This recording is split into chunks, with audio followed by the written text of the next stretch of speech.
ఈరోజు రాష్ట్రంలో red book పాలన నడుస్తుంది. ముఖ్యంగా రాష్ట్ర ప్రధాన కార్యదర్శి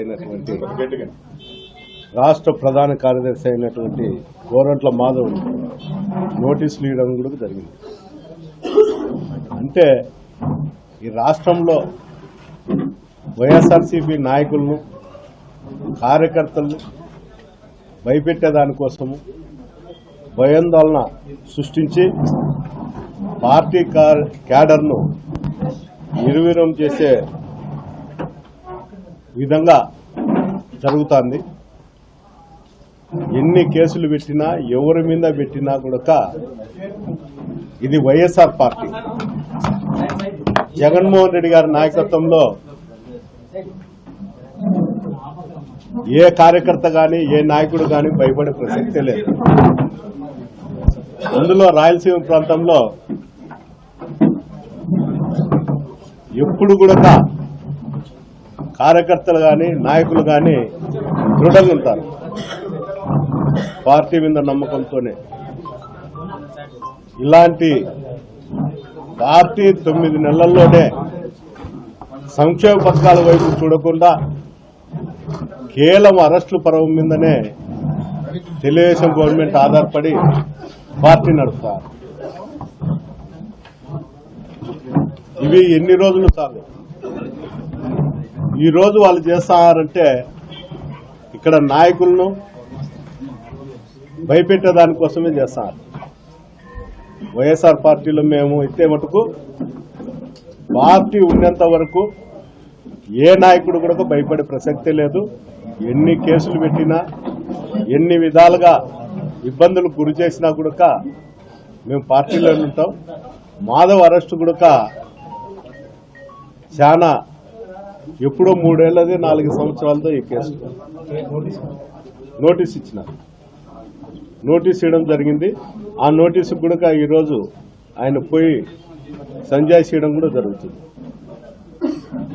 మొత్తం మీద ఈ రాష్ట్రంలో సంక్షేమ పథకాల మీద ప్రభుత్వం దృష్టి పెట్టాల తప్ప ఇట్లా అరెస్టులతో అందరినీ భయభ్రాంతులకు గురి చేసి ఇబ్బందులు పెట్టడం మంచిది కాదని ఈ సందర్భంగా చెప్పడం జరుగుతుంది.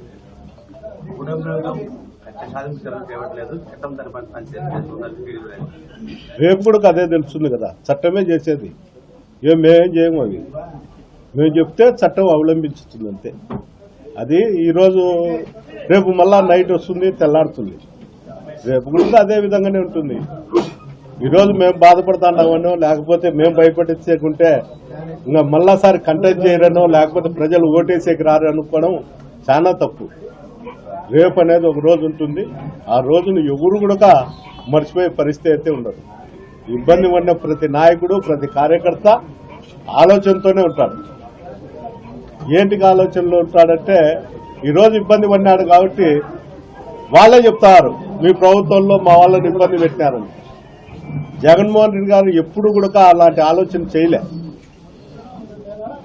అలాంటి ఆలోచన ఆయనకు లేదు, చేయలేదు కూడా. చేసింటే అది కూడా ఒక విధంగా ఉంది. ఈరోజు వీళ్ళు చేస్తారు కాబట్టి చెప్తాండి. భవిష్యత్తు అనేది ఒకటి ఉంది, రేపు అనేది ఒక రోజు అనేది ఉంది. అది ఖచ్చితంగా వస్తుంది. వచ్చినప్పుడు అప్పుడు కూడా చట్టం తన పని తను చేసుకుంటానే పోతుంది. ఇప్పుడే కాదు చట్టం తన పని చేసేది, భవిష్యత్తులో కూడా చట్టం అనేది ప్రభుత్వ ఉద్యోగులు అనేది ఎప్పటికీ వాళ్ళు ఉంటానే ఉంటారు. ఏ ప్రభుత్వం వచ్చినా ఎవరున్నా కూడా రిటైర్డ్ అయ్యేంత వరకు ఉంటారు. ఆ రోజే భయపడతారు. ఇంకా భయపెట్టడం అంటే అదే. నేనైతే ఎవరికి భయపడను. అధికారులు భయపడేంత స్తోమత మాకైతే లేదు. కానీ మళ్ళా రేపు ప్రభుత్వంలో కూడా వాళ్ళే కదా ఉద్యోగం చేశారు. మేము ఉంటాం పోతాంటాం, దాని గురించే కాదు. ప్రభుత్వ ఉద్యోగులు అయితే ఖచ్చితంగా ఉంటారు. వాళ్ళని భయపడేయాల్సిన అవసరం లేదు, ఏం లేదు.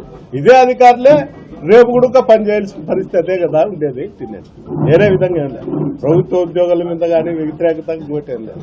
అది ప్రభుత్వ ఉద్యోగుల మీద నిన్న ఎమ్మెల్సీ ఎలక్షన్లలో చూపించడం కూడా జరిగింది కూటమి ప్రభుత్వానికి. అది మేము చేయాల్సిన అవసరం కాదు, వాళ్ళే చేస్తాం.